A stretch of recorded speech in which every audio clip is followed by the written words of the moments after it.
Nah, secara eh, profesional ini sah-sah saja, partisipatif gitu ya, hasilnya bagus, penambahan berkurang, pendapatan meningkat, tetapi secara hukum ternyata ini masih keliru, Mas. Kenapa? Karena dia mendapatkan hasil materi yang berasal di kawasan hutan yang harusnya itu masuk menjadi pendapatan negara. Ini kok menjadi pendapatan orang. Ini masih harus kita adaptasi kembali, kita riset lagi dan lain. Nah, kasus-kasus seperti ini kan masih banyak yang perlu mendapatkan dukungan riset dan kita bersama-sama antara policy makers dengan peneliti mendapatkan inovasi baru dalam penyelesaian-penyelesaian seperti ini.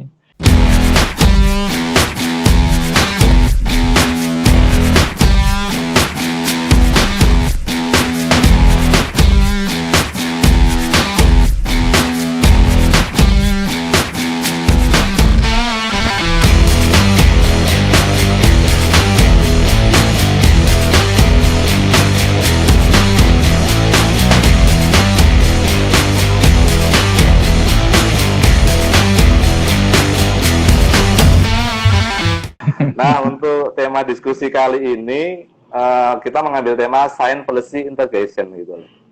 Nah, mungkin di sini ada 3 kata kunci, Science, Policy, dan Integration. Kalau diterjemahkan menjadi integrasi iptek dan kebijakan. Ini kok, bagi saya yang awam ini kok multi-interpret itu loh. Mungkin Pak Yanto bisa mencerahkan kami semua ini, Pak. Baik, terima kasih ya. Pertama, saya sudah diundang ini, hati saya berbinar-binar gini, karena saya sebenarnya tidak sepadan dengan pendahulu-pendahulu saya di Berisik gitu ya.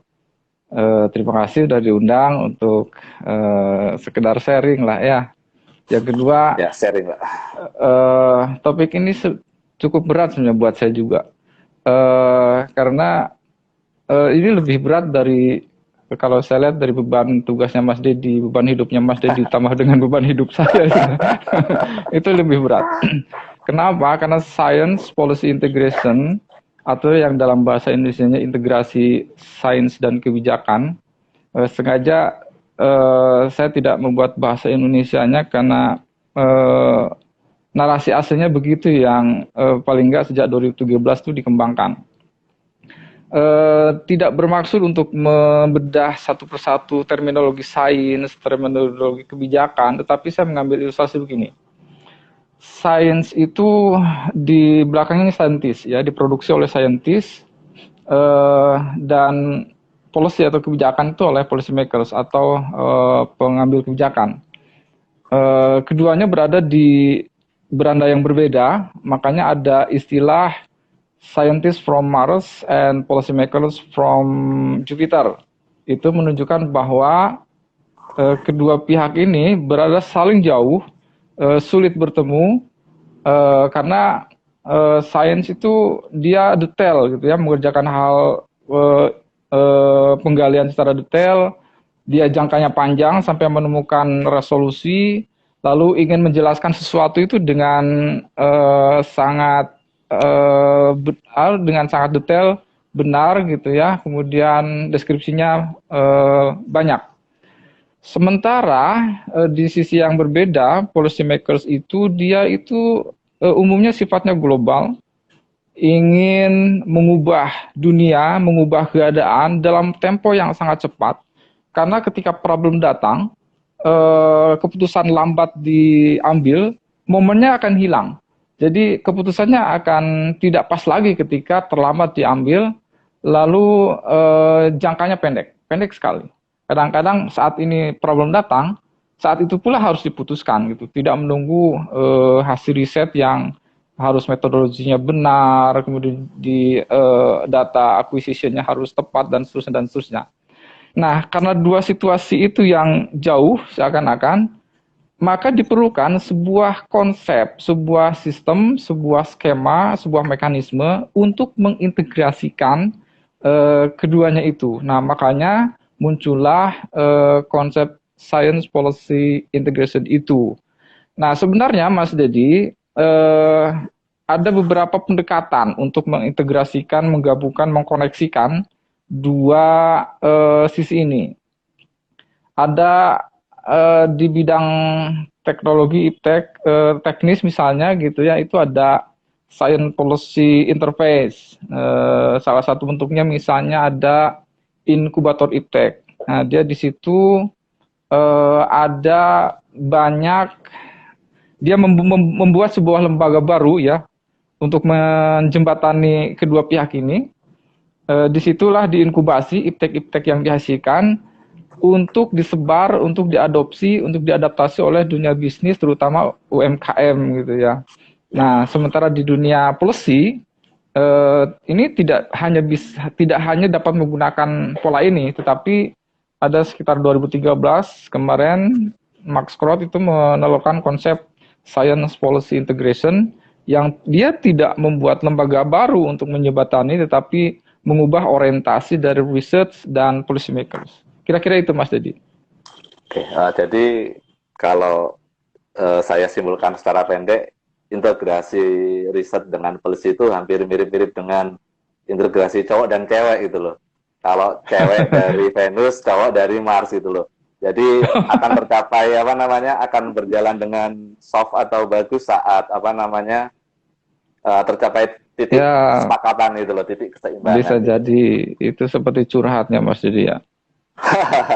Nah, ini untuk pemirsa atau sobat berisik, nanti dapat mengajukan pertanyaan dengan mengisi pada kolom komentar.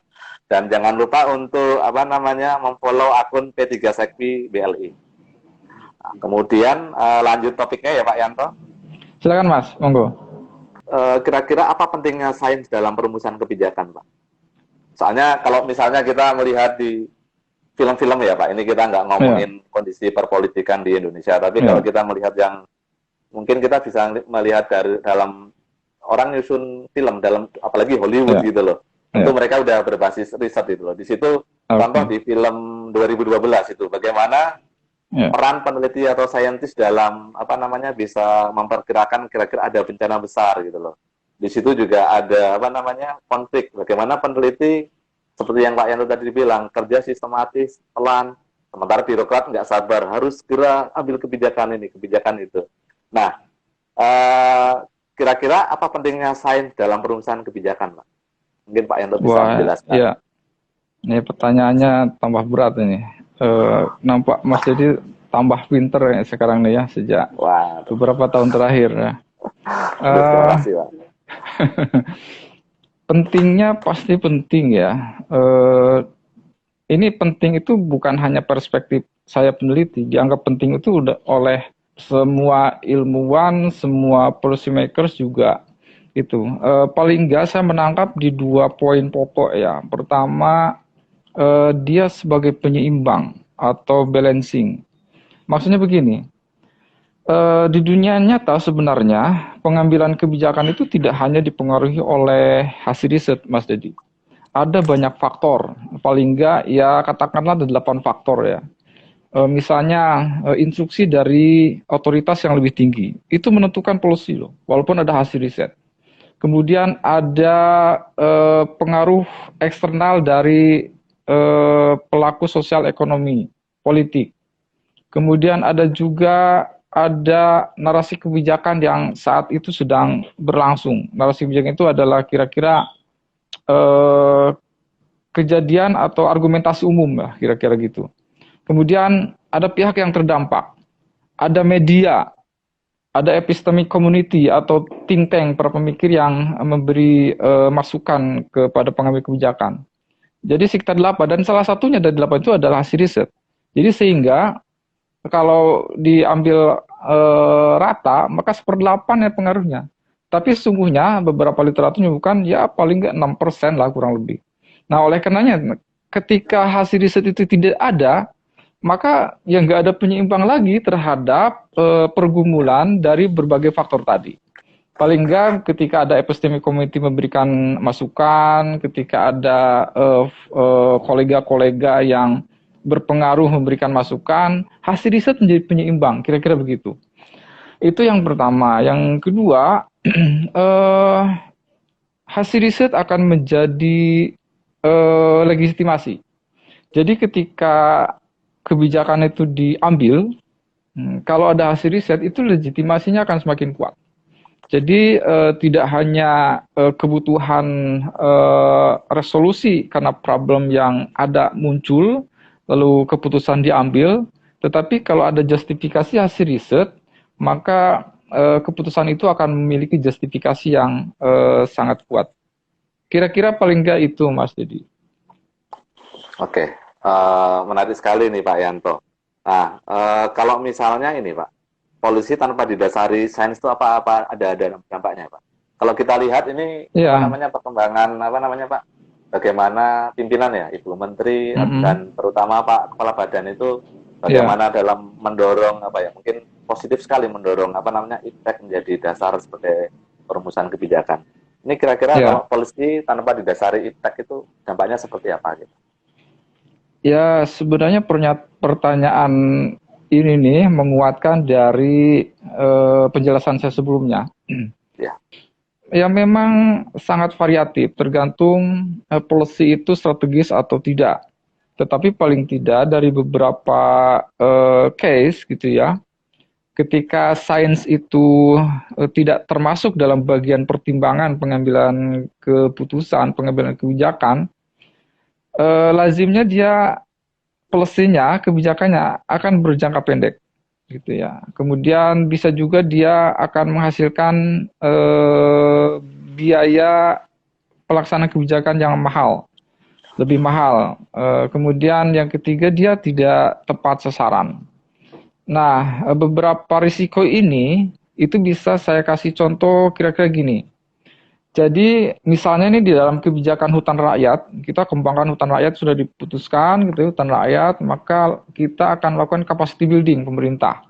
Pemerintah bisa pemerintah pusat, bisa pemerintah daerah, maka capacity building itu mengundang warga masyarakat rumah tangga para pelaku di hutan rakyat itu. Maka diundanglah ceritanya kepala rumah tangga, bapak-bapak gitu ya. Iya. Karena ada asumsinya dialah yang melakukan gitu, dia yang pelaku hutan rakyatnya. Nah, tetapi kok nggak jalan misalnya ya, karena tidak semua daerah itu berlaku sama.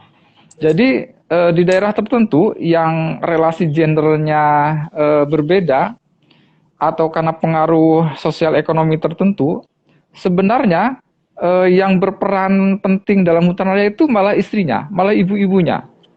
Karena bapaknya itu pergi ke kota untuk cari nafkah atau ngojek, jadi yang melakukan pemeliharaan, yang melakukan pemeriksaan sehari-hari di hutan rakyat, di agroforestry itu adalah istrinya. Nah, jadi keputusan melakukan capacity building terhadap bapak-bapak di daerah tertentu ketika konteks relasi gendernya yang seperti saya sampaikan tadi, itu menjadi useless kan Mas, menjadi tidak tepat sasaran, menjadi nggak ada hasilnya. Oh, besoknya baru ketahuan karena ada hasil riset baru, oh ternyata yang berpengaruh itu ibu-ibu Mas.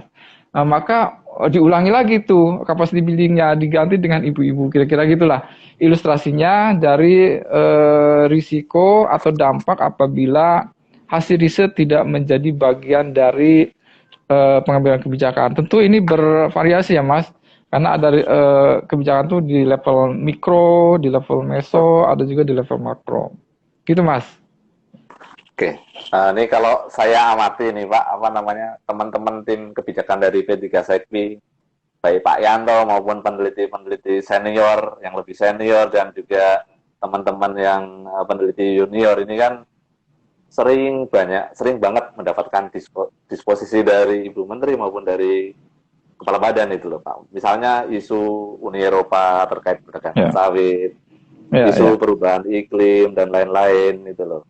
Sejauh mana hasil-hasil riset diterapkan dalam perumusan kebijakan di bidang LHK itu Pak? Di sini kebijakan tidak harus apa namanya seperti yang saya singgung tadi, tidak misalnya tidak hanya berbentuk kita nyusun draft permen apa atau apa gitu, tapi kadang yang sifatnya apa ada permintaan atau tanggapan klarifikasi dari misalnya dubes mana atau mana. Ini kira-kira sejauh mana hasil riset yang diterapkan dalam perumusan kebijakan di bidang LHK? Oke. Jadi kalau dalam konteks ini peran peneliti itu yang disampaikan Mas Dedi itu berposisi sebagai policy advisors ya. Jadi itu juga merupakan salah satu bentuk dari policy integration ya, science policy integration. Jadi tapi dia adanya di hilir. Jadi dia memberikan policy advice berdasarkan pengetahuan dari akumulasi hasil-hasil riset yang sudah dia lakukan atau yang berasal dari riset-riset yang bukan dia pelakunya gitu ya, bukan dia pelaksananya. Dari state of the art yang harus dia ambil. Oleh karenanya ketika ada pimpinan memberikan permintaan telaah terhadap case tertentu untuk respon terhadap case tertentu, maka peneliti dalam hal tadi bertindak sebagai policy advisor. Nah, tetapi tetap kembali ketika pimpinan tinggi, pimpinan pengambil kebijakan itu, lagi-lagi tadi saya memberikan ilustrasi faktor-faktor lain. Policy advisor itu menjadi salah satu bagian pertimbangan, tetapi saya yakin itu pasti ada gunanya bagi para pimpinan. Nah, kalau sejauh mana hasil riset diterapkan dalam perumusan kebijakan itu sendiri, saya coba perluas makna kebijakan ya Mas. Jadi kebijakan di sektor LHK, di bidang LHK itu tidak berarti hanya dilakukan oleh pemerintah, dalam hari ini Kementerian LHK ya. Jadi karena sektor LHK itu juga dijalankan oleh private gitu ya, juga oleh community gitu ya, oleh CSO gitu ya. Nah, di government sendiri sudah cukup banyak bagaimana sains itu semangatnya, prosedurnya, kemudian normatifnya itu sudah dijalankan. Misalnya dalam proses pengambilan keputusan untuk pelepasan kawasan hutan, itu kan menggunakan skema penelitian terpadu kan. Jadi segala secara interdisiplin bersatu, kemudian melakukan studi, dan pada akhirnya dia akan menjadi rekomendasi untuk pengambilan kebijakan, ya atau tidak. Di beberapa case juga di penentuan penggantian biaya investasi ketika ada IPPKH misalnya, dan seterusnya. Itu semangat riset itu sudah muncul di policy makers. Dalam perspektif research institution gitu ya, selain jadi policy advisor, dia juga terlibat di dalam beberapa perumusan kebijakan. Misalnya yang saya ingat, sekitar tahun 2010-an lah, 2012 atau 2013 gitu. Waktu itu ada penyusunan PP ya, RPP waktu itu tentang pengelolaan lahan gambut ya Mas. Iya, lahan gambut. Itu kami ya terlibat gitu ya, bersama-sama dengan para akademisi dari universitas juga gitu, membahas bagaimana pengolahan gambut yang benar dituangkan dalam PP tersebut. Yang paling krusial adalah bagaimana sains waktu itu dari berbagai pihak termasuk dari kita menekankan salah satu indikator batas ketergangguan lahan gambut. Jadi masuklah nilai waktu itu adalah tinggi muka air gambut itu 0,4 meter. Nah itu juga adalah hasil dari riset gitu ya. Hasil dari riset yang masuk ke dalam formula kebijakan dalam bentuk peraturan pemerintah. Tentu ini juga tidak mulus ya, karena pertentangan sains juga tidak sederhana. Katakanlah ada beberapa pendapat gitu ya. Ada beberapa pendapat bagaimana karakteristik gambut yang baik, batasnya dengan yang sudah rusak itu seperti apa, dan orientasi untuk pengolahan atau konservasi. Tetapi intinya adalah bahwa itu sudah memberikan porsi terhadap hasil riset yang sangat bagus. Kemudian di contoh yang lain di dunia sains, di non KLHK gitu ya, itu riset-riset litbang gitu itu sudah banyak digunakan oleh sektor swasta. Misalnya kita menghasilkan Litbang itu menghasilkan kolaborasi riset untuk bibit unggul ya, HTI misalnya. Itu kan sudah dipakai oleh perusahaan-perusahaan HTI. Belum juga misalnya ada teknik-teknik HBK atau alat-alat pemanenan dan lain-lain. Termasuk juga salah satu contoh yang lain adalah yang saya waktu itu juga turut terlibat ketika merumuskan Forest Reference Emission Level untuk submisi di UNFCCC, Mas. Jadi walaupun keputusan strategisnya sudah diambil duluan bahwa kita akan masuk ke skema perubahan iklim, tetapi hitung-hitungan teknis kan harus dijalankan dengan riset. Itu akumulasi hasil riset ditambah risetnya sendiri untuk melakukan penelitian, pengkajian, perubahan lahan dari tahun 90 sampai 2012, kemudian kita menggunakan teknik estimasi tertentu yang kita proyeksikan ke masa mendatang itu seperti apa. Nah, jadi poinnya cukup banyak lah gitu, tetapi walaupun demikian, tentu kita harus selalu optimis bahwa walaupun masih banyak yang juga perlu ditingkatkan, kita harus support itu. Karena ada banyak kasus juga yang belum bisa dibelikan resolusinya tanpa ada riset. Jadi misalnya ketika ada pelibatan masyarakat di Taman Nasional misalnya, Mas, lalu pada awalnya ini dianggap, katakanlah, mohon maaf kalau saya menggunakan perspektif merambah gitu, tapi sebenarnya kalau menurut sosiologi tidak merambah itu. Tapi karena ada perbedaan perspektif aja. Jadi ketika Taman Nasional ada perambahan gitu ya, kemudian dicoba dibuat kebijakan baru di level mikro, itu mereka menjadi pelaku guide gitu ya. Guides untuk ekowisata di situ di Taman Nasional misalnya gitu ya. Nah, yang bersangkutan itu kan mendapat insentif, mendapat upah, mendapat bayaran dari jadi guides-nya di Taman Nasional. Nah, secara profesional ini sah-sah saja, partisipatif gitu ya, hasilnya bagus, perambahan berkurang, pendapatan meningkat. Tetapi secara hukum ternyata ini masih keliru, Mas. Kenapa? Karena dia mendapatkan hasil materi yang berasal di kawasan hutan yang harusnya itu masuk menjadi pendapatan negara. Ini kok menjadi pendapatan orang. Ini masih harus kita adaptasi kembali, kita riset lagi dan lain. Nah, kasus-kasus seperti ini kan masih banyak yang perlu mendapatkan dukungan riset, dan kita bersama-sama antara policy makers dengan peneliti mendapatkan inovasi baru dalam penyelesaian seperti ini. Kira-kira gitu, Mas. Iya, baik Pak. Ini untuk Sobat Berisik dapat mengajukan pertanyaan melalui menuliskan pada kolom komentar. Ini ada 2 pertanyaan menarik ini Pak. Salah satunya dari Ibu Fenty. Ini sebentar saya bacakan. Iya. Yang susah-susah Mas ya. Nanti. Ini. Ini Pak. Selamat siang Pak Yanto, ini mau nanya apa strateginya supaya hasil penelitian bisa menjadi rujukan para pengambil kebijakan. Menurut saya mungkin tidak terbatas di KLHK Pak, tapi mungkin bagi pemerintah secara nasional. Mungkin seperti itu Pak.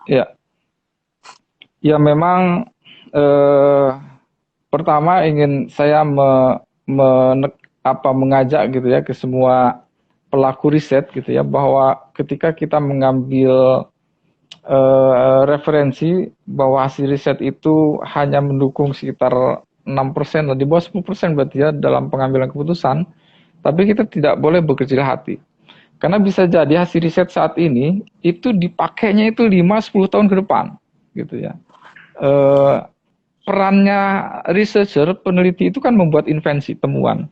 Temuan bisa jadi dipakai sekarang, tetapi banyak juga temuan-temuan yang dipakai sekarang, hal-hal yang dipakai sekarang itu adalah temuan dari 5-10 tahun yang lalu gitu ya, kira-kira begitu.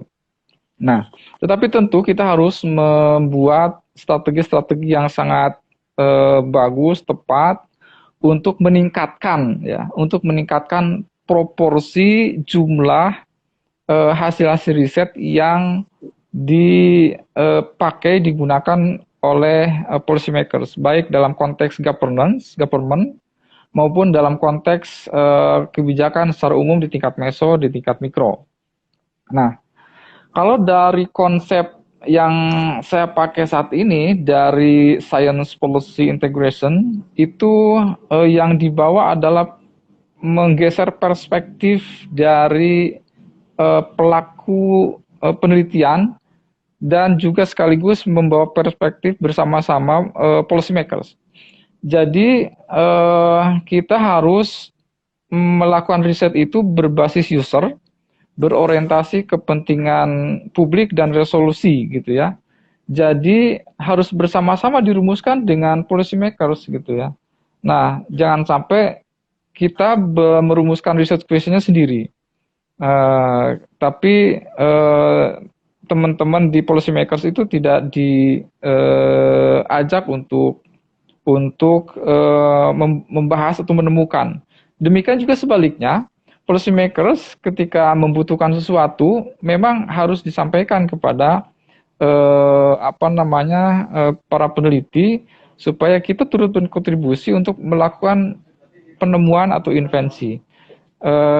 Itu yang pertama. Jadi pendekatan science policy integration di situ. Yang kedua, kalau saya mengambil pendekatan lain di yang setara atau yang konsep lain, misalnya dari science policy interface, itu memang yang dibangun di sini adalah membuat kelembagaan baru yang menjembatani antara scientist dan policy makers. Lembaga baru dia bisa berbentuk lembaga formal ya, seperti inkubator bisnis dan teknologi misalnya. Itu kan sudah ada nih, dia hasil-hasil riset, invensi itu dimasukkan ke sana, di sana dibuka ke publik. Ini loh hasil temuan baru yang prospektif buat dunia bisnis, baik skala mikro maupun makro ya. Nah, selain lembaga formal, juga ada yang menggunakan pendekatan informal. Jadi untuk menyatukan kedua ini adalah membuat sebuah forum. Ada misalnya ya forum itu bisa dipakai di berbagai aspek atau di berbagai tema gitu ya. Ada DAS, ada forum DAS dan seterusnya. Itu kan di forum itu secara informal menggabungkan para pihak dari saintis, akademisi, dengan policy maker, dengan praktisi. Nah, jadi ketika praktisi di situ menyatakan ada masalah nih, ada problem baru, nah policy makers itu karena di sana bersama-sama di forum itu ada saintis, ada akademisi, maka dengan mudah mereka berinteraksi gitu ya. Oke, pengalaman kita riset-riset sebelumnya di mana resolusinya begini. Kalau belum ada, maka itu menjadi bagian dari research question yang akan menjadi topik baru penelitian sehingga akan menyumbang terhadap resolusi yang dibutuhkan oleh policy makers yang berada di forum tersebut. Nah, kira-kira dua pendekatan ini bisa digunakan dan mudah-mudahan ini jumlahnya akan semakin tinggi. Gitu Mas Didi. Oke, baik. Kami informasikan juga kembali ke Sobat Berisik.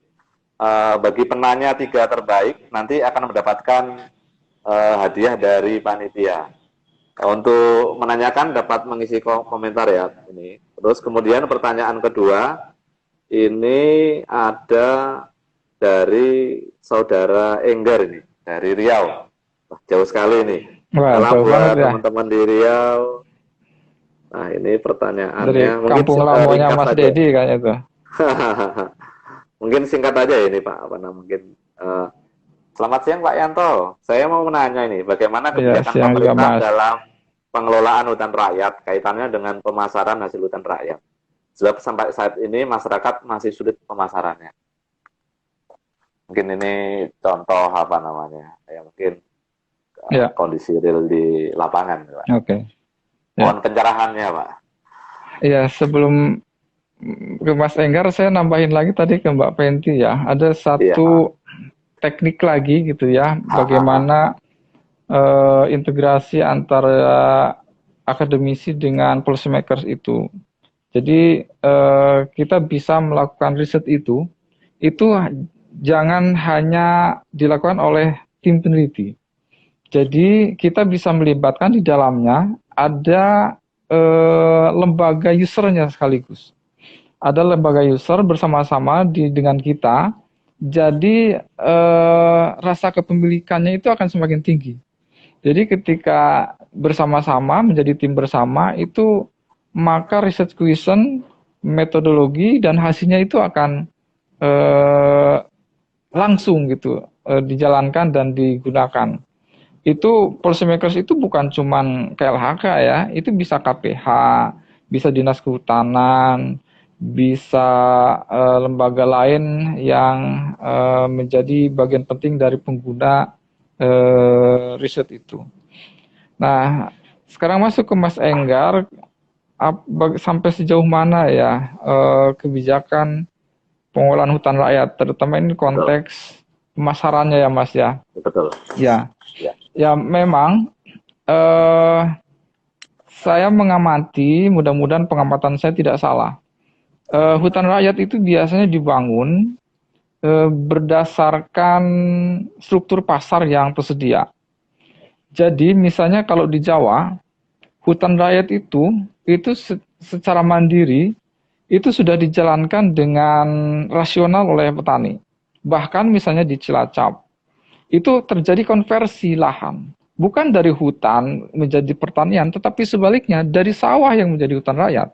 Nah, buat orang kehutanan itu sangat senang, tetapi dalam konteks global lebih luas sebenarnya ada kekhawatiran sawah sebagai penopang sumber pangan padi gitu menjadi hutan rakyat.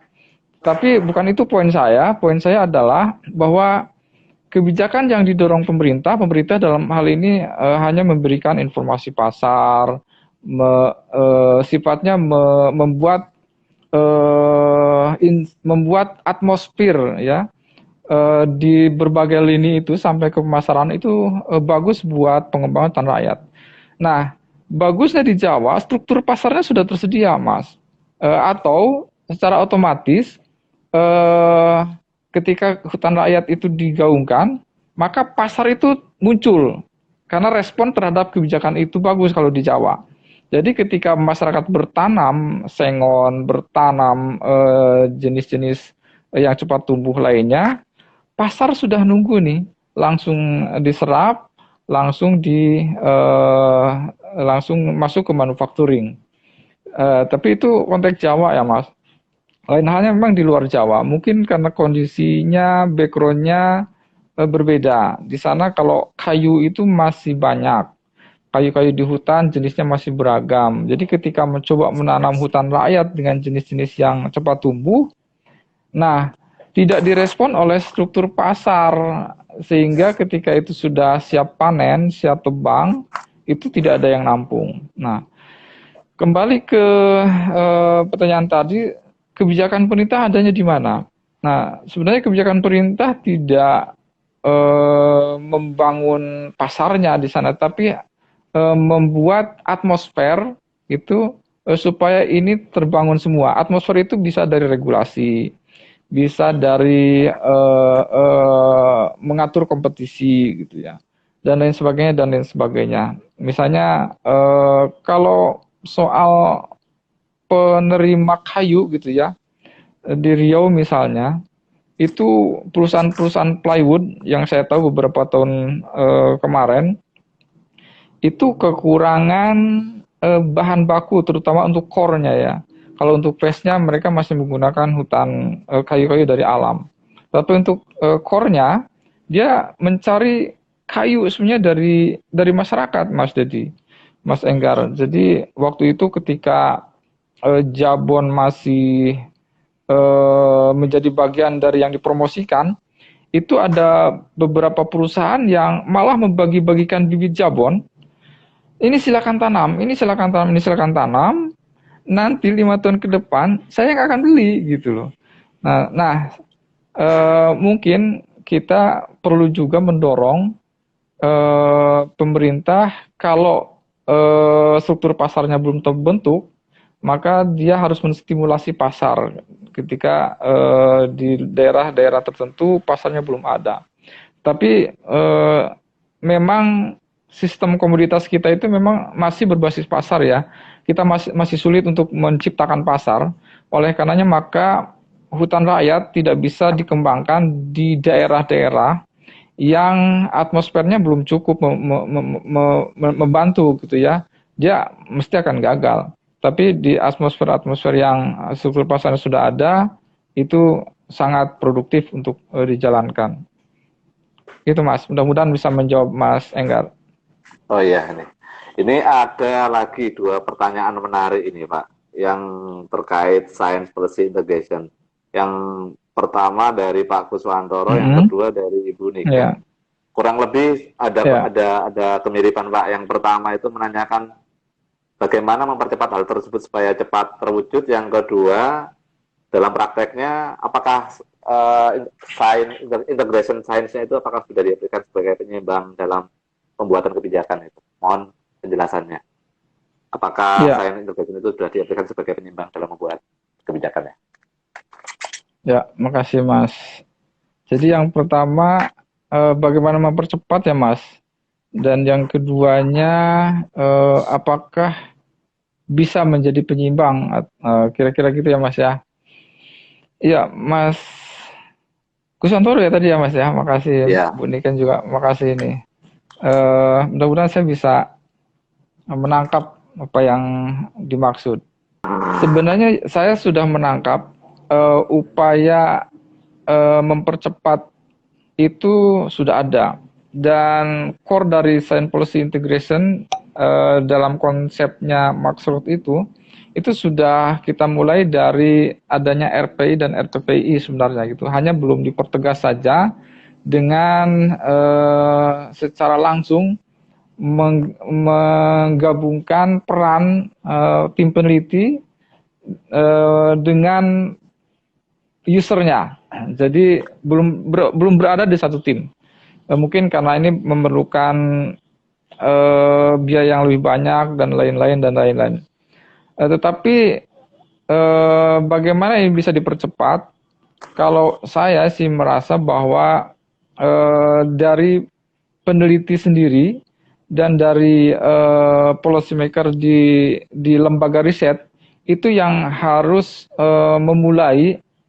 Tetapi ini sudah sebenarnya beberapa kegiatan, beberapa riset sudah melibatkan para usernya secara langsung. Jadi langsung dirumuskan dengan user, jadi tidak menunggu policy makers di tingkat manapun. Jadi kita memang langsung ada menemukan research question tertentu, usernya siapa, itu langsung kita ajak menjadi bagian dari tim research.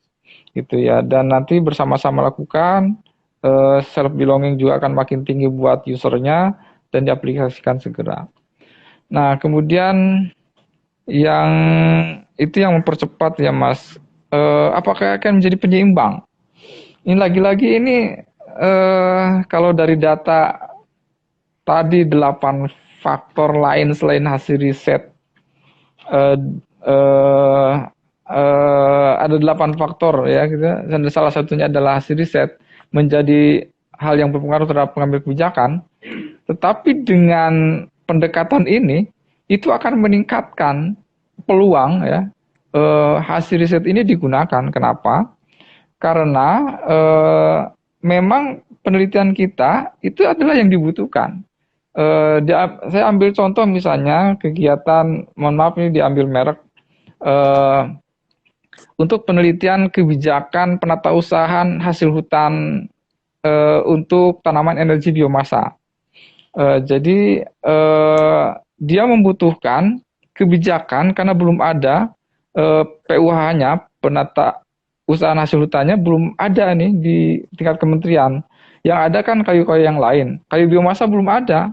Nah, karena itu dibutuhkan, kita melakukannya bersama-sama Lalu hasilnya itu bersama-sama dideliver ke Ditjen Teknis tertentu di KLHK sebagai rekomendasi yang sangat dibutuhkan, dan lalu kita diundang bersama-sama merumuskan revisi per dirjennya gitu. Nah ini adalah salah satu contoh bagaimana mengintegrasikan. Kira-kira Mas gitu Mas. Oke, baik Pak. Ini ada pertanyaan dari vlogger Kompasiana. Ini bagaimana hasil riset dapat selalu memenuhi kebutuhan policy maker dalam membuat kebijakan-kebijakannya. Tuh, pendapatnya mungkin seperti apa?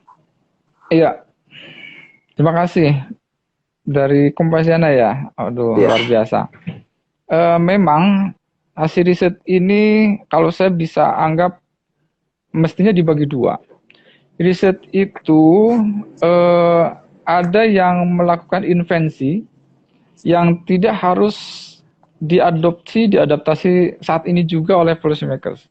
Jadi kalau orientasinya jangka panjang gitu ya, itu bisa membuat sebuah landasan bagi aplikasi di masa datang. Misalnya kalau berorientasi saat ini kan mestinya riset tentang kayu, risetnya tentang resolusi konflik, tetapi tidak masuk ke bioprospeksi gitu. Padahal kalau kita mau bukan lagi out of the box ya, tapi there is no box. Out of the box masih ada box ya Mas, tapi kalau there is no box kita nggak bisa melihat lagi ada batas gitu ya. Nah dalam konteks itu kita bisa membuat invensi teman baru yang nggak apa-apa nggak dipakai sekarang tapi suatu saat dipakai. Misalnya sebenarnya kita nggak harus lagi melihat kayu ini penelitian sekarang HBK bukan, tetapi mungkin 30 tahun yang akan datang sebenarnya yang akan dipakai dari hutan itu apa sih kira-kira gitu ya. Ya bisa jadi nano selulosanya kan begitu ya. Yang nanti nggak perlu lagi kayu orang, nggak perlu lagi daun, nggak perlu lagi apa untuk kebutuhan langsung, tapi pakai serat-serat nano selulosa. Nah, di sisi yang kedua memang ada peran saintis yang harus menjembatani kebutuhan policymaker sekarang. Salah satunya memang dengan cara yang tadi, dengan cara melakukan riset aksi yang menggabungkan antara kita berorientasi research need yang memang real gitu ya. Kemudian yang kedua, kita juga perlu memposisikan diri sebagai policy advisor yang aktif ya. Jadi yang aktif itu bisa ketika diminta ada diminta tanggapan tertentu, diminta advice tertentu, ataupun bahkan tidak diminta, tetapi kita memiliki background yang memadai, yang sesuai dengan case tertentu, maka adanya tanggapan, adanya catatan buat policy makers itu harus disampaikan secara rinci, tetapi singkat, padat, dan jelas. Catatan-catatan itu penting lagi-lagi untuk menjadi bagian penting dalam pengambilan keputusan, pertimbangan pengambilan keputusan. Tentu sekali lagi hasil riset ini, advice dari para akademisi ini itu menjadi salah satu yang berpengaruh. Nah, ini saja belum tentu memberikan pengaruh kuat, apalagi tidak dikasih, kira-kira gitu ya. Apalagi tidak dikasih. Nah, tapi kita harus optimis. Policy maker sekarang itu juga tidak sudah memiliki orientasi hasil riset yang sangat kuat kok. Jadi karena di dunia global itu orientasinya juga evidence based policy making. Itu Mas, mudah-mudahan bisa sedikit memberikan jawaban dan kepenasarannya. Ya. Ya. Terima kasih juga ini untuk Sobat Bisik ini pada siang ini banyak sekali nih pertanyaan yang masuk. Cuma karena agendanya mungkin ini dibatasi 1 jam itu Pak. Mungkin kita tutup untuk kolom pertanyaannya. Ini masih ada 2 pertanyaan, Pak. Dari penjelasan Mas Yanto tadi, kalau saya simpulkan, agen-agen kebijakan atau perumus kebijakan itu semua peneliti bisa jadi perumus kebijakan. Ya, ya, ya. Dengan Tentu, Mas. menguasai keahlian atau expertise di bidang masing-masing. Misalnya ahli ekonomi, GIS, silvicultur gitu ya. Nah ini ada pertanyaan dari Pak Afri ini. Domain polisi terkait lebah madu, ini lebih ke mikro ya Pak. Baik hulu maupun hilirnya itu penanggung jawab atau perumusnya siapa? Terus kemudian pertanyaan terakhir ini dari salah seorang sosiologis ini dari Pak Handoyo. Pada faktualnya yang selalu berdampingan dengan policy adalah knowledge. Ada banyak sekat ketika sains akan dimasuk ke ranah policy. Menurut saya keduanya, sains dan knowledge butuh manajemen masing-masing. Menurut Pak Yanto, seperti apa? Iya, ya. Yang Mas Apri sama Mas Handoyo ya. Terima kasih ini ke Mas Apri dulu mungkin ya. Kalau saya tidak salah menangkap, Mas Apri menanyakan kalau perlebahan ini ada di dimensi apa gitu ya? Iya, ya terkait hasil lebah. Hasil lebahnya. Oke. Iya, jadi kalau orientasi bahwa hasil lebah ini baik madu, polen atau produk-produk perlebahan lainnya itu harus bisa dipasarkan dan diintegrasikan di masyarakat sekitar hutan. Itu domainnya ada di mana? Tentu itu bisa di berbagai tempat. Kalau di KLHK itu bisa di RLPS ya, PSKL mohon maaf ya, di Perhutanan Sosial. Kemudian dari situ itu kan bisa menjadi bagian dari salah satu komoditi unggulan yang dapat dikembangkan di program perhutanan sosial. Tetapi tentu tidak terbatas di KLHK saja usernya. Itu di Dinas Kehutanan, di KPH, di luar institusi kehutanan juga iya.